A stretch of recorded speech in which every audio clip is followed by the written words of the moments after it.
the morning! Uy! Nakakaloka! Toby in the morning! Tao, Toby in the morning. Number 1! 6.7 Energy FM!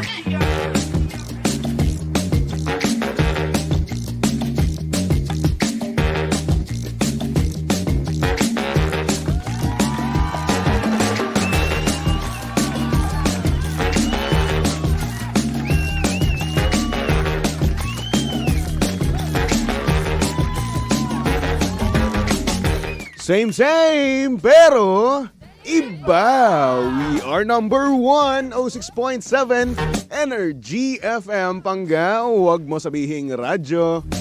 Sabihin mo. Oras, subong kapuluan. Pangga, check your time. It's now 6:27 on the clock. Good morning, good morning, good morning. Luzon, Visayas at Mindanao, Metro and Mega Manila. Yan at syempre, shoutout din naman sa mga pangga natin dyan. Napakasarap ng tulog nila. Uy!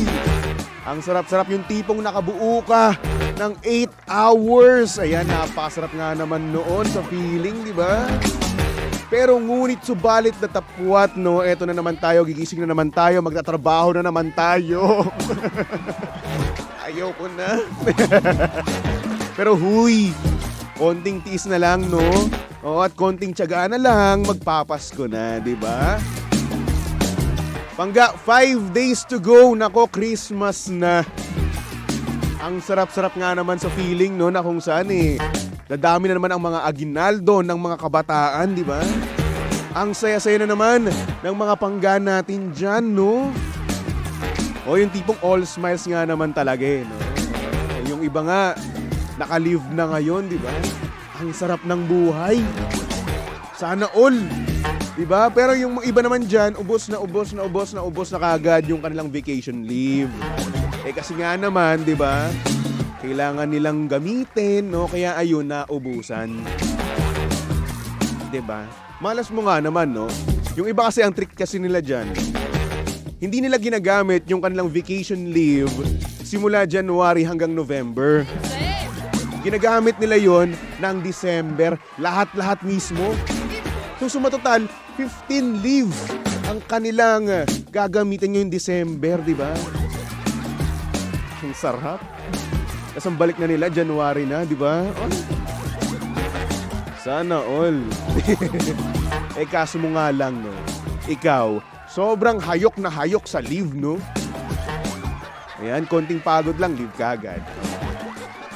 Well, deserve mo rin naman yan, pero ayun, ang downside nga lang neto, pag sapit ng December, no, ay wala, papasok ka pa rin, di ba? Yan talaga ang buhay, di ba?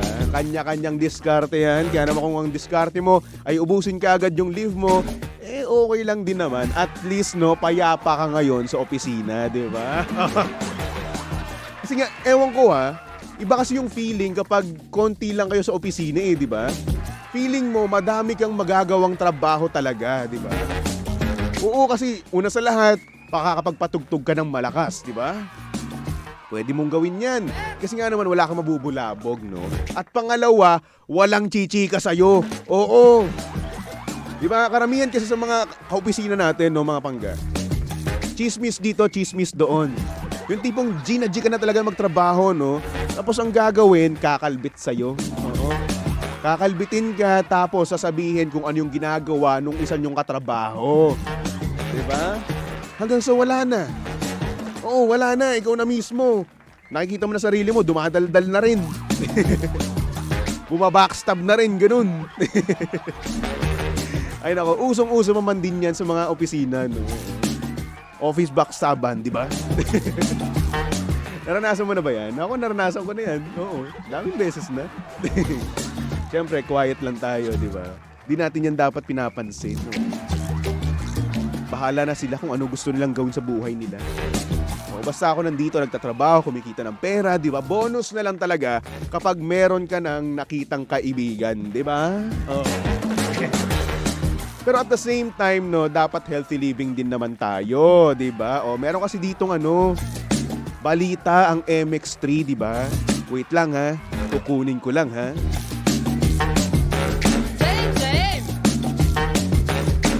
So eto na nga, no? Dahil nakuha ko na yung magandang balita ng MX3, di ba? Oh, ang sabi kasi nila dito, meron daw silang food supplement na puro ang sangkap at walang halong chemical. Ayan. Ito ang MX3 capsule.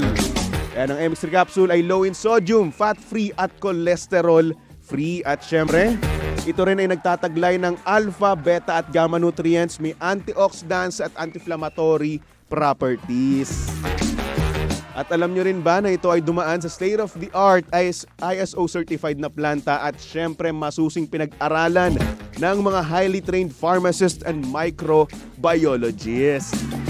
Kaya nga naman umani ito ng iba't ibang awards mula sa iba't ibang parte ng mundo at syempre maipagmamalaki natin na proudly Philippine-made.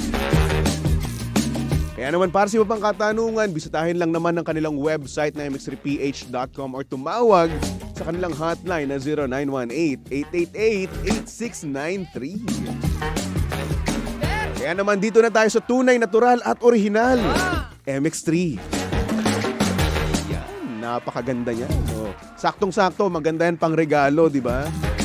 O para nga naman sa ganun, healthy living na yung pagbibigyan mo, di ba? Yan naman kasi masarap doon, di ba? Health is wealth, di ba? Hindi mo kailangan ng pera. Oo, hindi mo kailangan ng kayamanan. Basta, sagana ang kalusugan mo, di ba? Oks na yun, par. Di ba? Ay nako, anyway, saktong oras natin yon, 6:33 on the clock. At syempre, kasama nyo pa rin at kalandian ng hot baby boy ng radyo. Of course, walang iba kung hindi si Baby Toby.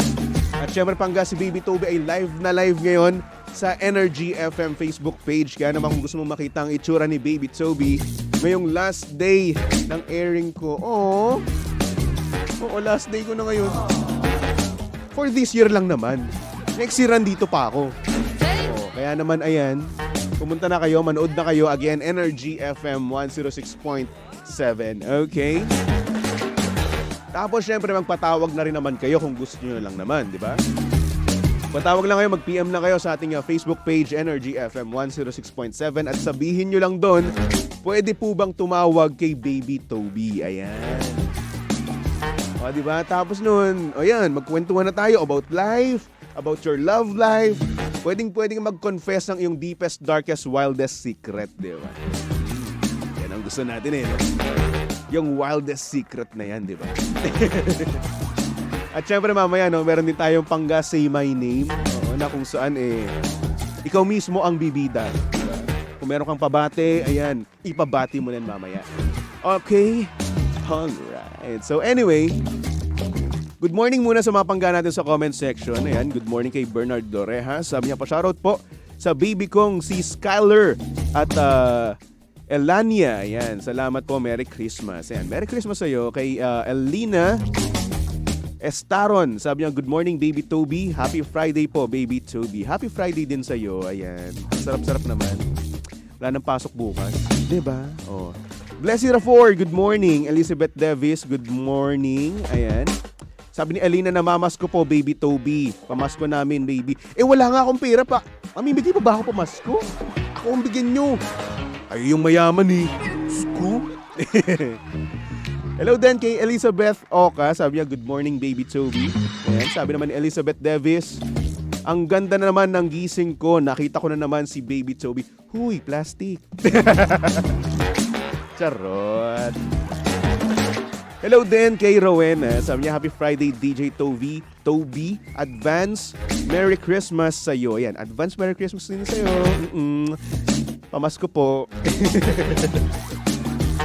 Len De Leon or Len de los Reyes pala. De Leon tuloy. Saan nanggaling yung De Leon? Nyog. Sabi niya, good morning, Toby na single. Oo na, sige na. O, puspusin nyo na. Oo, sunod-sunurin nyo na yung pagbabasyakin na single ako. O, last day ko na to, di ba? Ngayong taon, no? Ayan, sige na. I-comment nyo na lahat-lahat. Lahat ng masasakit. Tatanggapin ko yan ng buong puso. Diba? Sign of your love yan, di ba? Para sa akin. Oo. Kilig naman ako. Ayan, hello ulit kay Elizabeth Oka. Ayan, sabi naman ni Jemarie. Good morning, DJ Toby. Merry Christmas. Merry Christmas din sa'yo. Kay Nashreen, sabi niya, good morning, baby. Advance Merry Christmas. Ayan, advance Merry Christmas, Nashreen. Kamusta naman kayo dyan? Sana okay lang naman kayo. Diba? Ayun ako. Anyway, hanggang meron tayo ngayong sender, kaya naman pasok na natin yan dito sa Titi in the Morning. Oh, yeah. TT in the morning. Uy! Ang aga-aga ha. Tell Toby in the morning.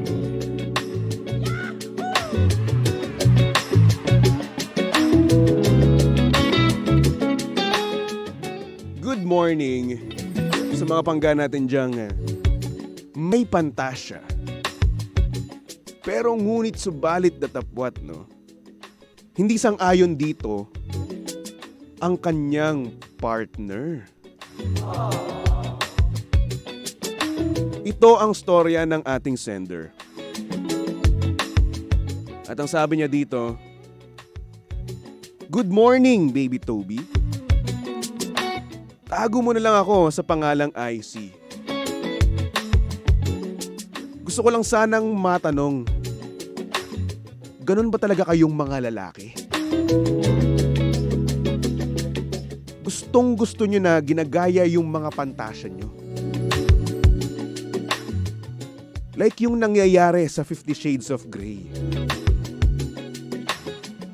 Hindi siya hot or masarap. Sobrang sakit niya. Ikaw kaya yung hampas-hampasin ng paulit-ulit. Tapos itatali ka pa gamit ang sintron. Dude, ang sakit kaya sa kamay. Tapos, papaluin ka pa. Kaliwat kanan. Minsan may sintron. Minsan purong kamay. Ayusin nyo na buhay nyo. Hindi siya nakaka-turn on. Ang sarap nyo kasing gantihan kapag ginoganon nyo kami. Kung ganun lang din naman pala ang habol nyo, bakit hindi na lang tayo magsuntukan, di ba? Tumigil ka na? Tigilan nyo na ang pantasya nyong 50 Shades of Grey. Ha? Hindi siya masarap. Real talk lang. Ayun lang naman, baby Toby. Maraming salamat po.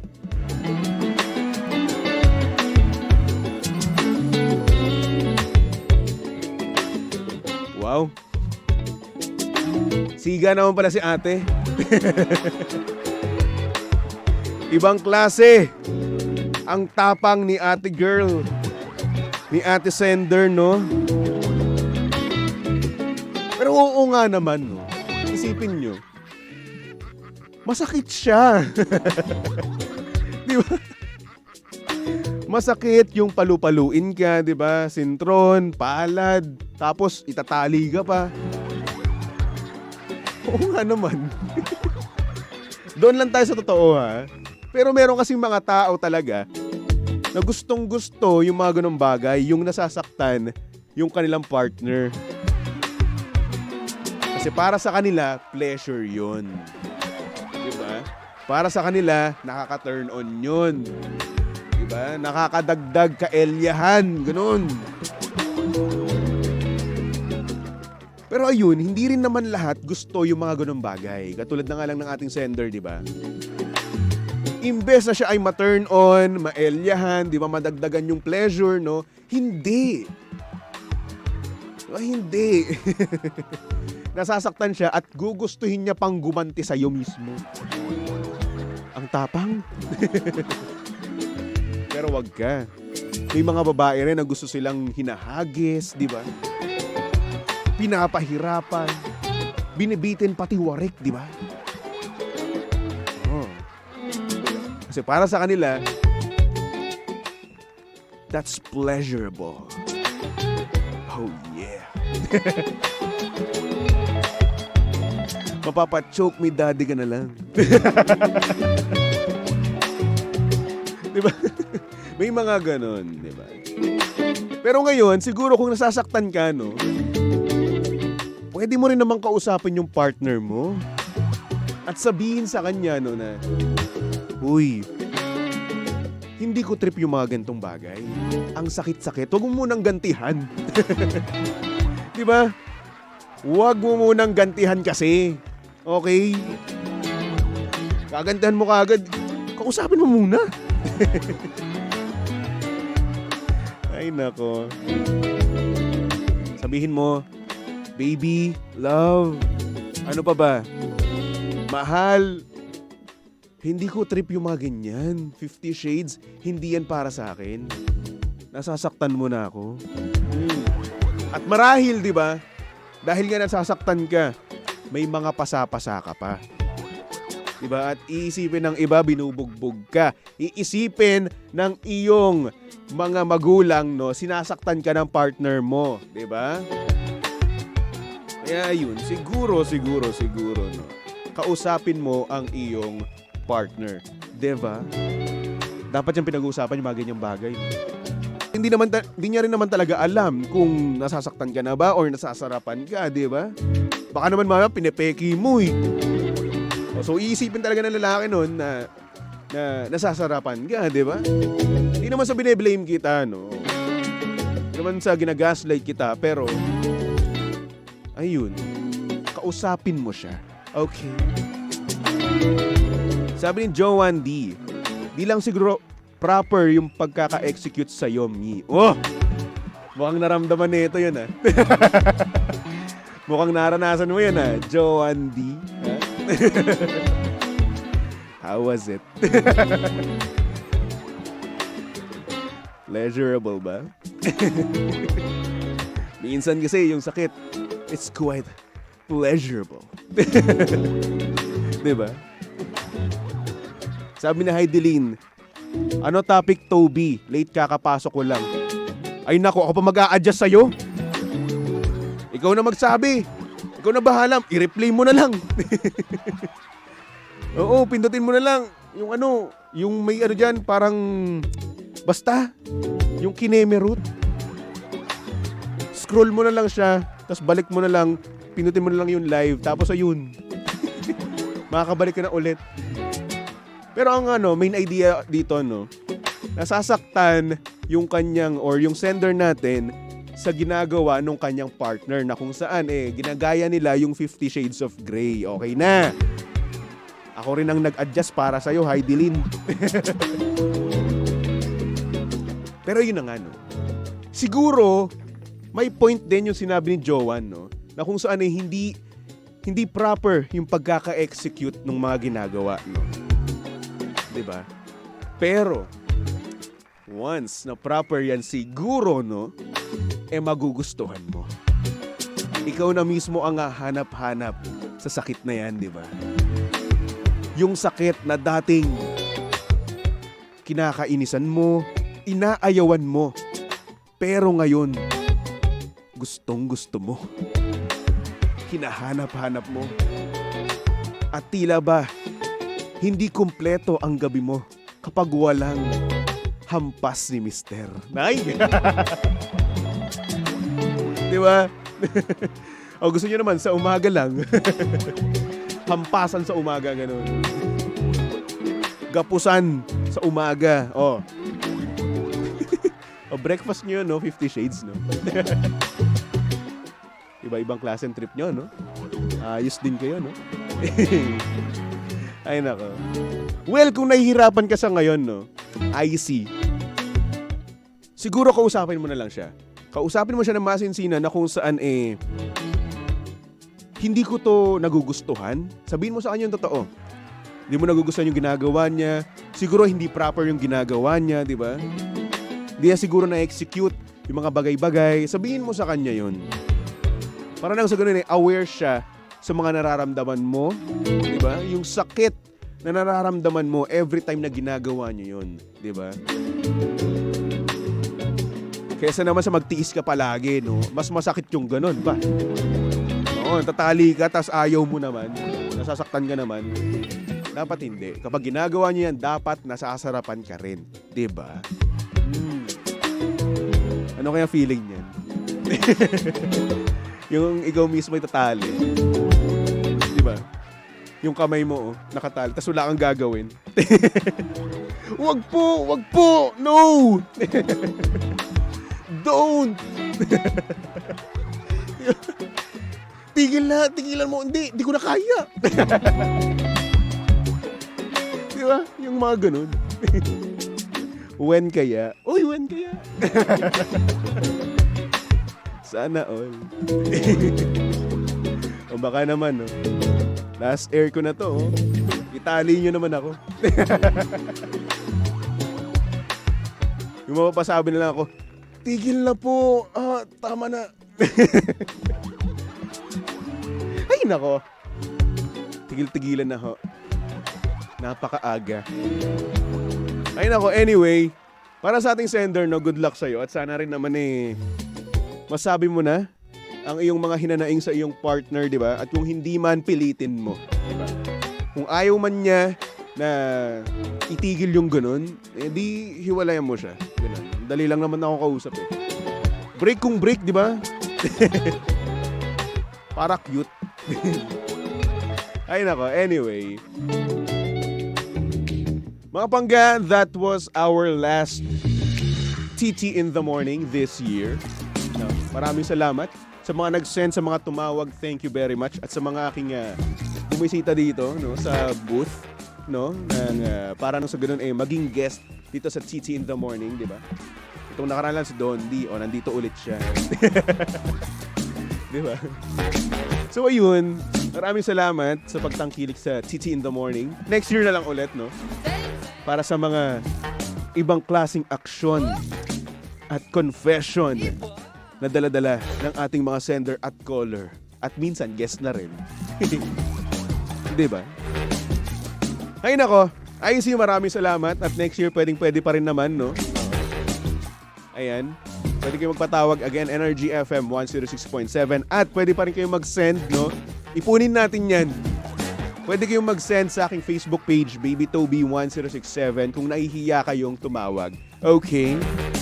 Alright. So, for our next song, since ginagaya nga nila yung 50 Shades of Grey, no? Eto na, ang original soundtrack ng 50 Shades, di ba? Love Me Like You Do. Ayan. Dito lang yan sa estasyong same, pero iba. We are number 1. 06.7 Energy FM Pangga. Huwag mo sabihing radyo. Sabihin mo